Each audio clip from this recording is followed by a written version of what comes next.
지난주 부동산에 가서 집을 내놓았습니다. 집에 대한 상세 내용을 이야기하고 온라인 등록까지 1시간이 채 걸리지 않았습니다. 마음은 먹긴 했는데 계속 발이 떨어지지 않아 미루다가 결국에는 집을 내놓는 단계까지는 진입을 하였습니다. 막상 팔려고 하니 아쉬움에 계속 망설여지는 건 어쩔 수가 없더라고요. 문득 이 집에 대한 첫 기억이 스쳐 지나가는데요.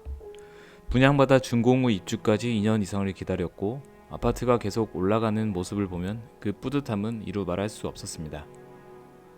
그리고 2017년 겨울에 입주하여 그 이듬해 1월에 바로 딸이 태어났습니다. 당시는 정신이 없었지만 돌이켜보니 집안의 경사가 겹쳐서 찾아온 해였던 것 같습니다. 다만 2021년에 반강제적인 경제적 자유를 외칠 거라고는 꿈에도 생각 못했을 겁니다. 이제는 이사가면 새로운 집에 적응을 해야 되는데요. 사실 분양받은 이 집이 너무 아깝지만 와이프의 회사 보직 변경에 따라 회사와 멀어지기에 이사를 살고 있는 아파트 입주 전부터 계획하였습니다. 그래서 이 집은 잠깐 스쳐 지나가는 집이라고 애써 정들지 말자 했었고, 지금 집을 한참 공사 중이던 2016년 즈음에 와이프 업무가 예정되어 있던 회사 근처에 아파트 분양권을 매수하였어요. 제가 계획이 어긋나고 예상대로 일이 안 풀리는 그런 상황을 좀 싫어하는 타입이라 회사 사이트가 바뀌는 시점에 맞추면서도 딱 마음에 들만한 아파트를 찾느라 열심히 부동산 발품을 팔았던 기억이 납니다. 그래도 많은 조사 끝에 어느 정도 만족할 만한 단지를 찾았고 분양권을 프리미엄도 주고 매수하였습니다. 와이프는 워낙 반대를 했었고 이미 분양받은 집이 있으니 추가 매수할 거면 더 기다려보자고 했었어요.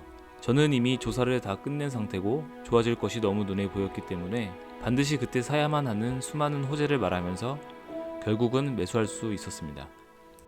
많은 분들이 집에서 누군가 반대하는 상황으로 갈등도 생기고 포기도 하실 텐데요. 분명한 확신이 있으면 그 확신을 갖게 된 근거를 바탕으로 꼭 설득하시길 바랍니다. 그냥 포모와 같은 불안감에 사야 된다고만 한다면 설득은 어려울 수 있으니 논리를 만드세요. 그렇지 않으면 반대하시는 배우자나 가족 때문에 본인 의사와는 다르게 포기하면 나중에 원망도 많이 되고 힘드실 겁니다. 물론 생각대로 되지 않아 매수한 아파트 가격이 떨어질 수도 있습니다. 하지만 어차피 나와 가족이 살 집이잖아요. 오른다고 바로 파실 것도 아니고요. 대출이나 소득이 충분히 감당 가능 수준에서 매입한 것이라면 아무런 걱정할 필요가 없습니다. 오히려 집을 투자로 보시는 분들이 사지를 못 하시더군요. 내가 샀는데 그 뒤에 떨어지면 어떡하지? 아니면 갑자기 부동산이 침체돼서 폭락하면 어떡하지? 벌어지지도 않은 걱정부터 하시더라고요. 모든 걱정은 일단 넣어두세요. 내가 살 집 한 채는 언제든지 필수다라고 생각하세요. 그게 정답입니다. 물론 자금 여력이 안 되는데 무리하는 건 반대입니다. 지금이 부동산 고점이다? 그건 아무도 모릅니다. 주식도 부동산도 과열은 또 다른 과열을 만들고 하물며 그게 거품이었다고 하더라도 터진 거품이 내가 고려한 시점보다도 비싸면 어떻게 해야 할까요? 아니면 그 거품이 10년 뒤에 터진다면?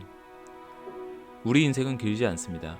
비록 저는 일시적 2주택 비과세의 혜택을 받고 보유세를 줄이기 위해 한 집을 처분해야 하지만 지금 무주택자였다면 전 이미 제가 살 집을 보고 있을 겁니다. 청약은 당연히 좋지만 요즘 주요 도시 누구나 가고 싶은 곳의 경쟁률은 가히 엄청납니다. 청약만 바라보다가 하염없이 시간은 흐릅니다. 저도 사실 첫 집은 구축을 매수했었는데요. 이 이야기는 또 별도로 해보겠습니다. 꼭 내 지금의 가용 수준을 확인하시고 현실에 충실하시길 바랍니다. 요즘 대출이 많이 막혀 매매가 쉽지 않은 건 사실이지만 항상 눈과 귀를 열고 상황에 주시해야 합니다. 부동산이 천정부지로 치솟은 이 와중에도 저평가된 집을 찾아 매수하시는 분들도 분명 계실 거예요. 애써 현실을 외면해봐야 원하지 않는 다른 모습으로 맞닥뜨릴 뿐입니다. 내 집 떨어지면 다른 집도 떨어지니 그때 되면 싸게 좋은 곳으로 이사가면 되지라고 마음 편하게 생각해도 좋다고 봅니다. 그럼 저는 하루빨리 집이 팔리길 바라며 주식도 열심히 공부하겠습니다. 요즘 미장은 날아가는데 코스피와 코스닥은 좋지 않네요.